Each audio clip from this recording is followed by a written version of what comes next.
Okay. In order to sort of help you understand more how biofeedback works and what that's about, as I mentioned before, it's using these sensitive instruments that feed back information about what's going on with your physiology. And this is something that we use all the time, but we don't think about it that way.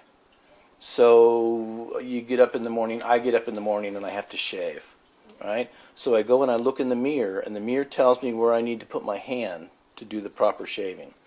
Okay? The mirror is acting as a biofeedback device because it's giving me immediate information about what's going on with my hand to tell me where to move it to.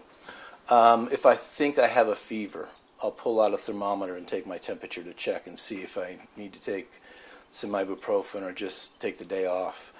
The thermometer is a biofeedback device. Okay, so it's a very simple thing. You step on a bathroom scale. The scale gives you immediate information. This is what I weigh. I need to stop eating so much. Okay, it's a biofeedback device. Okay.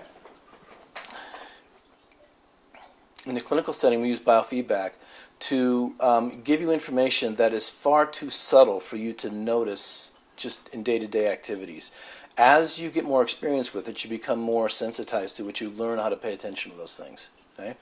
But for example, when I use temperature biofeedback to help somebody learn how to quiet down their nervous system, allow the blood vessels to open up, bring their blood pressure down, help them sink into being more relaxed. And that's used also for insomnia now, to help people relax.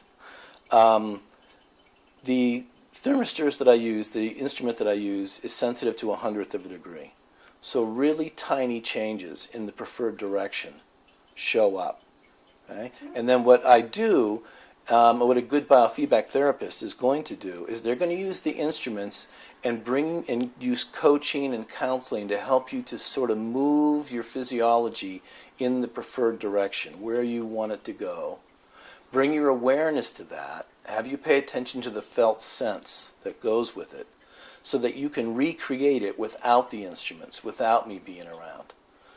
Okay, so first few times you would come into my office, you would sit in the chair, you get comfortable, I hook up the sensors, we talk for a little bit, I have you relax to show me what it looks like, how you're doing with your practice, and then I walk you into a deeper relaxation.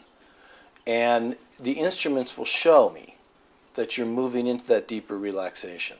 Okay? And I bring your awareness to what that feels like. The muscle tension starts to drop down, so pay attention to how your eyes are feeling whenever those numbers get really low. Your hand temperature is getting warmer, so pay attention to that feeling of heaviness in your hands and the warmth in your hands so that you become more sensitized to what that feels like. And the goal is to teach you to pay attention to those things so that you don't need to come and see me, so that you don't need to have any instruments around, so that you're just paying attention to what's going on with your body, what's going on with your emotions, what's going on with your thoughts that are getting in the way of you being able to sort of maintain a balanced state. Okay? So in the long run, what I'm doing, if I'm doing my job, is I'm putting myself out of work. That's what I'm supposed to be doing. If people are getting better, they don't need to come and see me as much.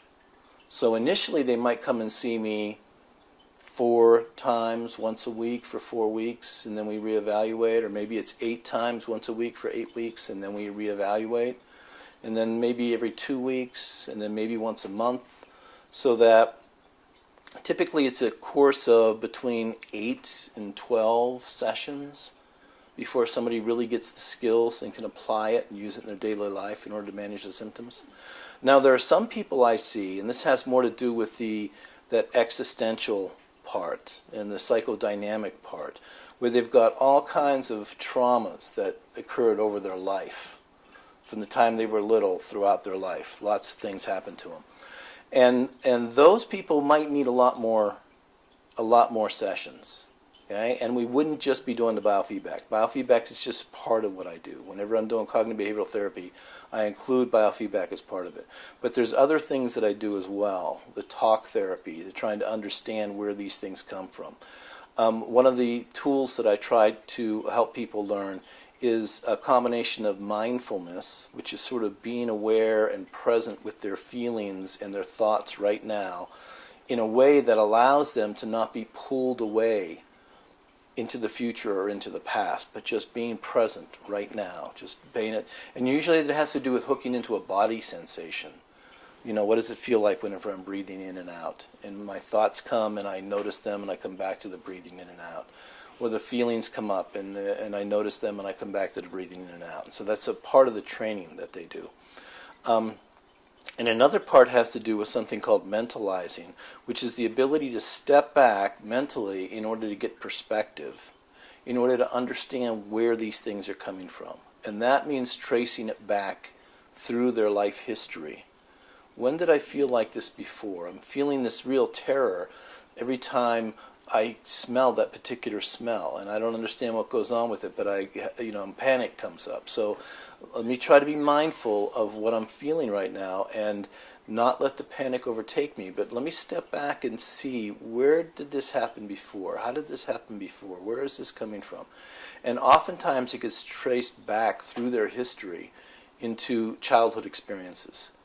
And it's not saying that, I don't want to say, people's traumas are different. Some people can manage a lot more than others. But everybody has a breaking point. Okay? So that's, there's some people I work with that I'm working with long term. By long term, I mean something that's more than a handful of months. Sometimes it might go into a year or 2 years or 3 years that I'm seeing somebody in order for them to sort of be able to reconstruct the ability to trust themselves, reconstruct the ability to trust others. And usually that has to do with long-term trauma or repeated trauma that prevents them from being able to trust themselves or trust others. So I kind of have to create a safe place for them to be able to learn how to do that again. And then it goes back to using the cognitive behavioral skills in order to sort of watch what's going on for themselves, the biobehavioral or biofeedback skills in order to be able to calm the system and relax themselves in order to feel safe and present. And then you go in exploring these other pieces. I also use guided imagery sometimes. The type of, it's called interactive guided imagery, and it has more to do with dialoguing with your own unconscious, so that it isn't like I ask you to imagine yourself laying on a beach, feel the warm sun, hear the birds, smell the water, hear the waves, let yourself relax, sinking into the beach. What I'm more likely to do is say, I'd like you to use your imagination to go someplace in nature. Maybe someplace you've been, maybe you've never been there before. But the important thing is that you feel safe there and that it's a healing place for you. Okay? Allow yourself to really experience that. The smells, the sounds that go with it. And what that does is it doesn't direct you to a particular thing. It opens the door for your own unconscious to bring things to you. And that becomes a opening gambit, I'll call it, a beginning place for you to actually be able to go in and start dialoguing with aspects of yourself in order to understand what's going on. It's like the symbolic language of dreams. The imagery will come up like dreams come up. And I also do work with people with their dreams as well, because the unconscious talks to us that way too. I'm ecumenical in this transpersonal part, which has to do with that psycho-spiritual development, in that I don't judge whatever tradition a person has or follows is fine. I don't have any preconceptions about any one of them being any better than another. What I do try to do, though, is I try to recruit that person's own religious or spiritual beliefs into the service of their healing. Because that is a real touchstone, a piece that allows us to find a part of ourselves that's connected to something greater than ourselves. So it becomes a really powerful vehicle for healing if you can activate that.